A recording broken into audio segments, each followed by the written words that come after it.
วันนี้มาพบกับข้าพเจ้าทาภพจันทวีเนาะวันนี้ข้าพเจ้าจะมาทดลองในการสารกินตาแลบเสาะหาลงสูงของวัตถุหรือว่าอาคารต้นไม้ต่างๆเนาะที่มีลงสูงข้าพเจ้ายกหัวข้อนี้มาเพราะว่าเห็นว่ามันอาศัยอยู่ในชีวิตประจำวันได้เพราะว่าการที่คิดอะไรลงสูงเนาะเราเป็นตึกบ่อาคารบ่นี่มันยากที่ว่าเราจะขึ้นไปคิดอะไรตัวจริงแต่ว่าเขาจะอาศัยเงินไขที่เขามีคือเขาคิดอะไรอยู่พื้นก็ได้โดยบ่ได้ขึ้นเนาะอุปกรณ์ที่ว่าข้าพเจ้าเอาใส่นี่ก็คือว่ามันจะมีอุปกรณ์ในชีวิตประจำวันเบิ่งเนาะก็คือว่านี่มีเสือกนี่ตรงนี้เนาะเพื่อไว้เพื่อดิ่งไม้แมทมีไม้แมทแล้วก็ดิ่งเนาะมักดิ่งอยู่ในชีวิตประจำวันนี่แหละอันนี้โคตรเอ็มร้อยนี่ก็ใช้เป็นดิ่งได้เนาะมีดิ่ง2ก้อนจริงๆถ้ามีดิ่ง2ก้อนจะเอาดิ่งเลยแต่มีดิ่ง2ก้อนว่าสั้นก็สามารถเอาก้อนหินได้จากนั้นที่คาดบ่ได้ก็คือแสงเลเซอร์ผมจะเอาแสงเลเซอร์มาเราจะอธิบายว่าใส่เดี๋ยวใดผ้าทางก้อนนี่ก็เอาไว้ติดแสงเลเซอร์สิเนาะมันบ่ได้ใช้หลายสามารถใช้อุปกรณ์อื่นได้ในการติดแสงเลเซอร์เพื่อยิงเนาะอันนี้ครับผ้าก็แล้วทางล่างมันแม่วัตถุหรือว่าต้นไม้ต่างๆเนาะที่ว่าเขาจะคิดได้เรื่องหน้าที่นี้จำลองเป็นเอาไม้เนาะมาจำลองเป็นอย่างนี้เบื้องทางล่างหันเนาะไปติดเกียร์เขาจะติดเกียร์เพิ่งเพราะว่าเวลาเขาส่องตัวนี้จึงได้เห็นเลยเนาะสำหรับลงสู้ของต้นไม้หันก็ข้าพเจ้าก็ยังบ่ฮู้เนาะเขาจะมาคิดไล่แล้วก็คิดวัดแทกตัวจริงเบื้องวันในการคิดไล่ของเขาแล้วก็ค่าตัวจริงของมันจะลึกเลี่ยงหรือผิดเลี่ยงกันไล่สังใดเนาะขั้นตอนนี้เนาะแม่ขั้นตอนที่ว่าเอามักดิ้งเนาะมาดิ้งไว้เนาะดิ้งไว้โซ่พันนี่โดยบอกคำนึงเพื่อว่าระยะห่างของมันแล้วเราจะมาวัดเทคกำลังเนาะแล้วการดิ้งเขาดิ้งซ่องมากไว้นี่เนาะแล้วเขาตั้งแสงเลเซอร์อันนี้เป็นการตั้งแสงเลเซอร์นี่เขาจะเล็งให้มันด้านดิ้งซ่องพันนี้มันด้านดิ้งตัวนี้มันก็ด้านดิ้งตัวนั้นแล้วก็ไปอยู่ปลายของ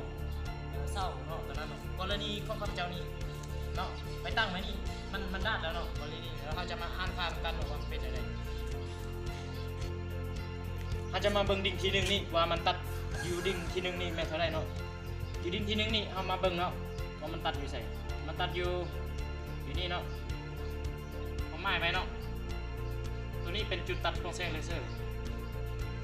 อันนี้สำหรับดิ่งทีนึงดิ่งที่2นี่คือกันเนาะ ปฏิบัติแบบเดียวกันเอาเจียมาตองแสงเนาะว่ามันอยู่จุดใดแล้ว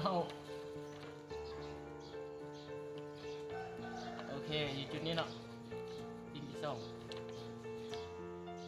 ได้แล้วดิ่งที่1นี่แมนเป่า 0.95 เนาะ 0.95 เมตรดิ่งที่2นี่ 1.72 เมตรเนาะหัวหน่วยเป็นเมตรเดี๋ยวนี้เรายังต้องการ2ค่าเนาะนอกจากค่าที่ว่าตัดเม็ดแจ้งตัดค่าพื้นหั่นของ2ดิ่งหั่นเขาต้องการ2ค่าคือระยะห่างจากดิ่งที่1 5ดิ่งที่2และระยะห่างจากดิ่งที่1ไป5เส้าเนาะเขาจะมาเทสอีกเส้นหนึ่งเนาะตัวนี้สำหรับดิ่งที่1 5ดิ่งที่2นี่มีระยะห่างประมาณ 1.24 เซนเนาะ 1.24 เซนติเมตร 1.24 เซนเมตรต่อไปนี่แม่นระยะจากเส้า5ดิ่งที่1เนาะเขาจะเทสเนาะ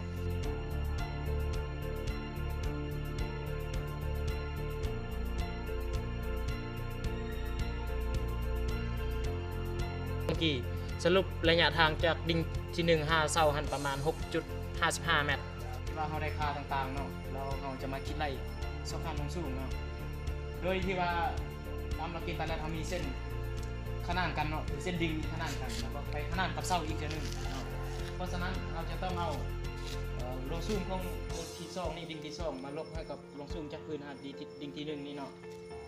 เพื่อว่าค่าเราจะเอาค่านั้นไปคิดได้ดิ1.72 เนาะเขาจะเอามาลบ 0.95 ได้ 0.77 เมตรหมายความว่าลงสูงจากนี่0.95 ขึ้นไปนี่มัน 0.77 เมตรแล้วเนาะอันนี้เป็นค่าหนึ่งเมื่อเขาได้ค่าต่างๆแล้วเขาจะมาใส่สูตรหลักเกณฑ์ตาแลบเข้ามาโอเคเนาะเขาจะมาสังเกตหลักเกณฑ์ตาแลบเนาะโดยเอาค่าไปแทนใส่เลยหลักเกณฑ์ตาแลบมีว่า